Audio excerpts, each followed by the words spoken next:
Jammu Kashmir liberation front, اور یہ armed wing انہوں نے اپنے دوست امان اللہ خان کے ساتھ مل کے بنایا۔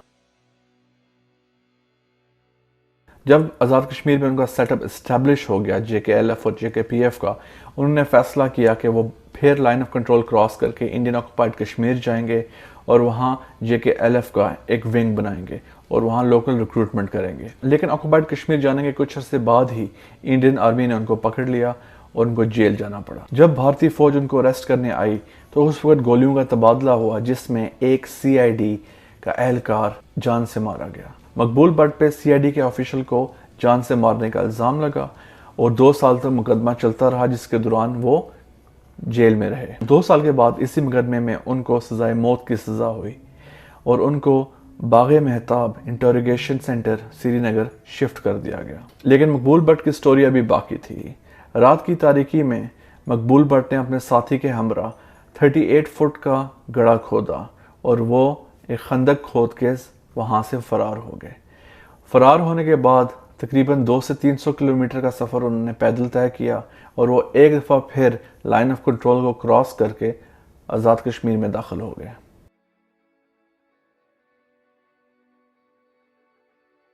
مقبول بٹ نے اپنی زندگی میں 2 دفعہ شادی کی۔ ان کی پہلی بیوی کا نام راجہ بیگم تھا، جن سے ان کو 2 بیٹے ہوئے، جاوید اور شوکت۔ لیکن ان کی اہلیہ بیماری کے باعث دنیا سے رخصت ہو گئی، جس کے بعد انہوں نے دوسری شادی کی۔ ان کی دوسری بیگم کا نام زکریا بیگم تھا اور ان کے ساتھ ان کی ایک بیٹی لبنہ بھی ہوئی۔ آزاد کشمیر دوبارہ انٹر ہونے کے بعد انہوں نے دوبارہ JKLF اور JKPF کا کام شروع کیا۔ اس پارٹی کو دوبارہ ری اسٹرکچر کیا، دوبارہ اٹھانے کی کوشش کی۔ اس وقت تک ان کے تعلقات پاکستان گورنمنٹ کے ساتھ بہت اچھے تو نہیں کہہ سکتے، لیکن نارمل تھے۔ اسی دوران 1970 میں پاکستان نے آزاد کشمیر ایکٹ پیش کیا، جس کے باعث آزاد کشمیر ایفیکٹولی سینٹر کے کنٹرول میں آ گیا تھا۔ اس کو چیف سیکرٹری اور منسٹر آف کشمیر افیئرز کے انڈر کر دیا گیا۔ اسی طرح گلگت بلتستان کی اٹانومی کو بھی ویک کیا گیا اور اس کو ایک پولیٹیکل ایجنٹ کے انڈر کر دیا گیا۔ ان 2 ایکٹس کے بعد بھٹ کو بہت بڑا دھچکا لگا اور اس کی جو ہوپس باقی تھی پاکستانی گورنمنٹ سے، وہ بھی ختم ہو گئی۔ وہ سمجھتے تھے کہ کشمیر کو کشمیریوں کو رول کرنا چاہیے اور انڈیپینڈنٹلی رول کرنا چاہیے، چاہے وہ آزاد کشمیر میں ہوں یا جموں کشمیر میں ہوں۔ اور انہیں یہ لگنے لگا کہ پاکستان گورنمنٹ کشمیر کی آزادی میں سنسیئر نہیں ہے۔ ان ایکٹس کے خلاف انہوں نے پورے پاکستان، آزاد کشمیر اور گلگت بلتستان میں بہت سارے جلسے جلوس نکالے۔ مقبول بٹ کی زندگی کا ایک سب سے بڑا واقعہ یہ ہے کہ انہوں نے ایک بھارتی ایئر لائن کی فلائٹ 101 گنگا کو ہائی جیک کروایا اور اس کو لاہور میں لینڈ بھی کروایا۔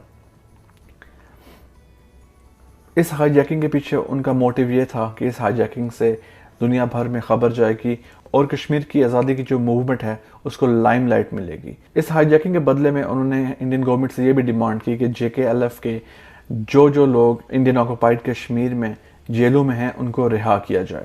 ایونچلی بھٹ نے اس فلائٹ پہ جتنے بھی انڈین پیسنجرز تھے ان کو رہا کر دیا، ان کو انڈیا واپس جانے کی اجازت دی، لیکن جو جہاز تھا اس کو بلاسٹ کر دیا۔ اس واقعے کے بعد انڈیا نے پاکستانی جہازوں کا، ایون کمرشل جہازوں کا، ان کے ایئر اسپیس میں داخلہ بند کر دیا، جس کی وجہ سے پاکستان کو بہت نقصان بھی ہوا، کیونکہ اس ٹائم پہ جو ٹروپس جنرل ریا ایسٹ پاکستان میں بھیج رہے تھے وہ اب بھیجنا بہت مشکل ہو گیا تھا، کیونکہ بہت لمبے راستے سے بھیجنا پڑتا تھا۔ پاکستان نے ایک جوڈیشل کمیٹی سیٹ اپ کی اور مقبول بٹ کے اس ہائی جیکنگ میں جو بھی رول تھا اس کو انویسٹیگیٹ کرنا شروع کیا۔ مقبول بٹ اس جرم میں چارج ہوئے اور ان کو پبلک اینیمی ایکٹ کے تحت جیل جانا پڑا، لیکن اس ٹائم تک مقبول بٹ کی شہرت میں بہت زیادہ اضافہ ہو چکا تھا پاکستان آزاد کشمیر میں۔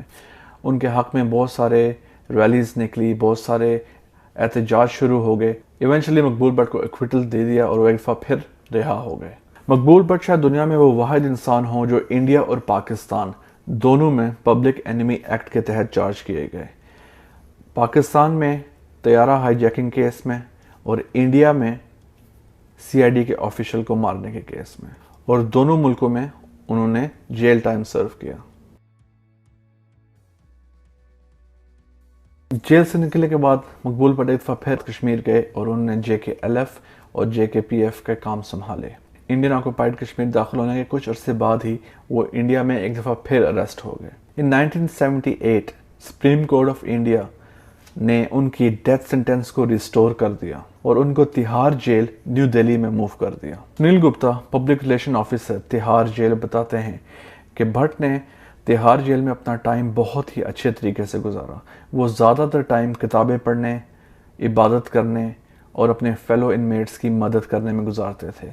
وہ کہتے ہیں کہ ایون ہم بھی ان سے مدد لیا کرتے تھے، اسپیشلی جب انگریزی زبان میں کوئی لیٹر لکھنا ہوتا تھا۔ وہ یہ بھی بتاتے ہیں کہ میں نے ان سے بہت انگریزی سیکھی۔ وہ بہت ہی لٹریٹ انسان تھے، بہت ہی اچھی طبیعت کے انسان تھے۔ 3 فروری 1984 کو انگلینڈ کے شہر برمنگھم میں ایک انڈین ڈپلومیٹ رویندرا ماترے کو کڈنیپ کر لیا گیا۔ ان کو کڈنیپ کرنے والوں نے ڈیمانڈ کی کہ مقبول بٹ کو رہا کیا جائے ورنہ ہم رویندرا ماترے کو قتل کر دیں گے۔ ان کی کڈنیپنگ کی خبر سن کے پورے انڈیا میں ایک بھوچال مچ گیا، بہت رائٹس شروع ہو گئے اور اس وقت اندرا گاندھی نے یہ فیصلہ کیا کہ مقبول بٹ کو ایز سون ایز پاسبل پھانسی دے دی جائے۔ اور اکارڈنگ ٹو انڈین لا جب تک آپ کا کوئی کیس کورٹ میں پینڈنگ ہو آپ کو سزائے موت نہیں دی جا سکتی۔ لیکن پبلک پریشر اتنا تھا اور پبلک کو سیٹسفائی کرنے کے لیے انہوں نے مقبول بٹ کو پھانسی دینے کا فیصلہ کیا۔ بعد میں یہ فیکٹ بھی اسٹیبلش ہو گیا تھا کہ مقبول بٹ کا رویندرا ماترے کے قتل سے کوئی تعلق نہیں تھا۔ امان اللہ جنہوں کے ساتھ انہوں نے JKLF سٹارٹ کی تھی، انہوں نے UK میں اپنا ایک ونگ بنایا تھا اور یہ کاروائی ٹوٹلی انہوں نے انڈیپینڈنٹلی کی تھی۔ مقبول بٹ نے اپنی پوری زندگی میں کبھی کشمیر کاز کے اوپر کمپرومائز نہیں کیا۔ وہ اس چیز کے سخت بلیور تھے کہ کشمیر کو یونیفائڈ ہونا چاہیے، سارے کشمیر کو، پری پارٹیشن کشمیر کو۔ تہاڑ جیل کا ایک اور واقعہ گپتا صاحب نریٹ کرتے ہیں کہ میں نے ایک دن مذاق سے مقبول بٹ صاحب سے پوچھا کہ یہاں سے بھاگنے کا ارادہ تو نہیں ہے، تو انہوں نے ہنس کر جواب دیا، اب بھاگ کے میں کہاں جاؤں، بارڈر کے اس پار بھی کشمیر کے لیے کوئی سیریس نہیں ہے اور بارڈر کے اس پار بھی کشمیر کے لیے کوئی سیریس نہیں ہے۔ مقبول بٹ کی پوری زندگی ایک سٹرگل تھی اور ان کی پوری زندگی کا فوکس پوائنٹ کشمیر تھا۔ انہوں نے اپنی پوری لائف کشمیر کی آزادی کے لیے گزاری، جس میں شاید انہوں نے کچھ غلطیاں بھی کی لیکن ان کا مقصد ہمیشہ صاف تھا۔